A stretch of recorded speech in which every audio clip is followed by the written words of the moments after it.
Dahil sa Kimpaw ay nawala sa ere ang Paunin na tunay naman na nagmamahalan. Kaya naman ang mga fans malungkot na, galit na, panay paasa. Yung iba nagalit kay Paolo Abilino. Kesyo very private daw, tigilan na daw yung private ek-ek. Pero sabi nga ng isang netizens, ay sus, bakit si Paolo Abilino ang sinisisi nyo? Si Miss Janine Gutierrez kasi, tinolerate niya si Paolo na itago siya. Huwag na kayong mandamay ng ibang tao. Moment ng Kimpaw ngayon. Wait for your turn next in project na ang Paunin. Sila naman ang magpopromote ng teleserye nila o movie.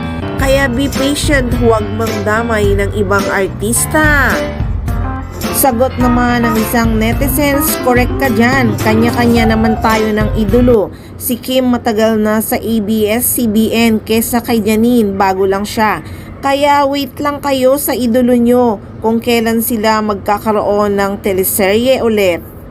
Sa bagay, kahit naman si Rayver Cruz noon, diba, talagang inanunsyo ni Janine Gutierrez na sila talaga. Sa kasalukuyan, maraming fans na nga ang na-stress na naman kahit nagkabalikan na nga sina Paolo Abilino at Janine Gutierrez. Sweet daw si Paolo kay Kim, lumabas daw si Paolo at Kim.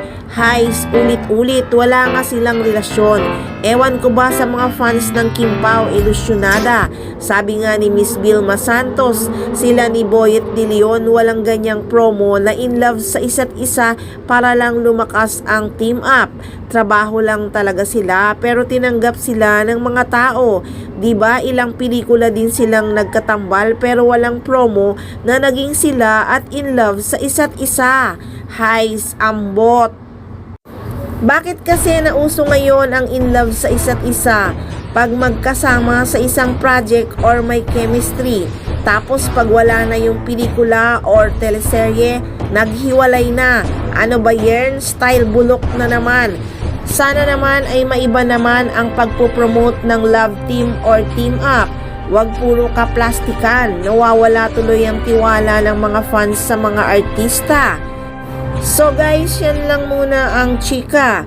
Abang-abang lang tayo at wait lang tayo at malapit na rin ang Paunin. Kaya tutok lang palagi dito lang sa maarteng mga chika.